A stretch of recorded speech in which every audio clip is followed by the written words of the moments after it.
ഈശോയുടെ തിരുരക്തത്താൽ വിശുദ്ധ കുരിശിൻ്റെ അടയാളത്താലെ ഞങ്ങളുടെ ശത്രുക്കളിൽ നിന്ന് ഞങ്ങളെ രക്ഷിക്കുക. ഞങ്ങളുടെ തമ്പുരാനെ, പിതാവിൻ്റെയും പുത്രൻ്റെയും പരിശുദ്ധാത്മാവിൻ്റെയും നാമത്തിൽ ആമേൻ. പരിശുദ്ധ പിതാവിൻ്റെ നിയോഗാർത്ഥം. സ്വർഗ്ഗസ്ഥനായ ഞങ്ങളുടെ പിതാവേ, അങ്ങയുടെ നാമം പൂജിതമാണമേ, അങ്ങയുടെ രാജ്യം വരണമേ, അങ്ങയുടെ തിരുമനസ്സ് സ്വർഗ്ഗത്തിലെ പോലെ ഭൂമിയിലും ആകണമേ. അന്നു വേണ്ട ആഹാരം ഇന്ന് ഞങ്ങൾക്ക് തരണമേ. ഞങ്ങളുടെ കടക്കാരോട് ഞങ്ങൾ ക്ഷമിച്ചിരിക്കുന്നത് പോലെ ഞങ്ങളുടെ തെറ്റുകൾ ഞങ്ങളോടും ക്ഷമിക്കണമേ. ഞങ്ങളെ പ്രലോഭനത്തിൽ ഉൾപ്പെടുത്തരുതേ, തിന്മയിൽ നിന്ന് ഞങ്ങളെ രക്ഷിച്ചുകൊള്ളണമേ. ആമേൻ. നന്മ നിറഞ്ഞ മറിയമേ, നിനക്ക് സ്വസ്തി, കർത്താവ് അങ്ങയുടെ കൂടെ, സ്ത്രീകളിൽ അങ്ങ് അനുഗ്രഹിക്കപ്പെട്ടവളാവുന്നു. അങ്ങയുടെ ദൃത്തിൻ ഫലമായി ഈശോ അനുഗ്രഹിക്കപ്പെട്ടവനാവുന്നു. പരിശുദ്ധ മറിയമേ, തമ്പുരാൻ്റെ അമ്മേ, പാപികളായ ഞങ്ങൾക്ക് വേണ്ടി എപ്പോഴും ഞങ്ങളുടെ മരണസമയത്തും അമ്മ തമ്പുരാനോട് അപേക്ഷിച്ചു കൊള്ളണമേ. ആമേൻ. പിതാവിനും പുത്രനും പരിശുദ്ധാത്മാവിനും സ്തുതി, അതിലെ പോലെ എപ്പോഴും എപ്പോഴും എന്നേക്കും. ആമേൻ.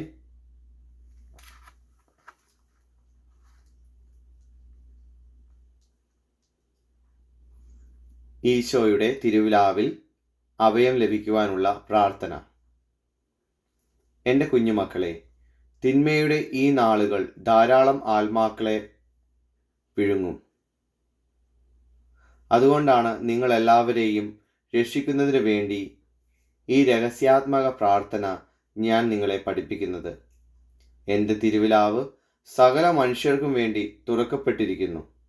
ഇത് പ്രാർത്ഥിക്കുകയും സകല മനുഷ്യരെയും ഇത് അറിയിക്കുകയും ചെയ്യുക. ഈ പ്രാർത്ഥന മറ്റുള്ളവരെ പഠിപ്പിക്കുന്നവരെ എല്ലാം സംരക്ഷിക്കപ്പെടും. ഞാൻ നിങ്ങളെല്ലാം സ്നേഹിക്കുന്നു. നിങ്ങളുടെ ജീവന് വേണ്ടി ഓടുവിൻ. പ്രാർത്ഥന. ഓ സ്നേഹപിതാവേ, പഴയ കാലത്തെ ഇസ്രായേൽക്കാരെ ശൈത്യവും ഉഷ്ണവുമുള്ള മരുഭൂമിയുടെ വരൾച്ചയിൽ പരിശുദ്ധമായ തൻ്റെ ചിറകുകൾക്കുള്ളിൽ സംരക്ഷിച്ച അബ്രാഹത്തിൻ്റെയും ഇസ്ഹാക്കിൻ്റെയും യാക്കോവിൻ്റെയും ദൈവമേ, ലോകം മുഴുവനും ചിതറിപ്പാർക്കുന്ന അങ്ങയുടെ ജനത്തിൻ്റെ സംരക്ഷണത്തിനായി എൻ്റെ നാഥനും രക്ഷകനുമായ ഈശോ മിശിഹായുടെ പരിശുദ്ധ മരണത്തെ അങ്ങേക്ക് ഞാൻ സമർപ്പിക്കുന്നു. തിരുരക്തവും ജലവും ഞങ്ങളെ കഴുകുകയും ശക്തിപ്പെടുത്തുകയും രക്ഷിക്കുകയും ശുദ്ധീകരിക്കുകയും ചെയ്യട്ടെ. അങ്ങനെ സകല മനുഷ്യർക്കും വേണ്ടി തുറക്കപ്പെടുന്ന അങ്ങയുടെ പുത്രൻ്റെ തിരുവിലാവിൽ ഞങ്ങൾ അഭയം കണ്ടെത്തട്ടെ. ആമേൻ. ഈശോ മിശിഹായുടെ തിരുവിലാവേ, ഞങ്ങളുടെ അഭയ സങ്കേതമായിരിക്കണമേ. ആമേൻ.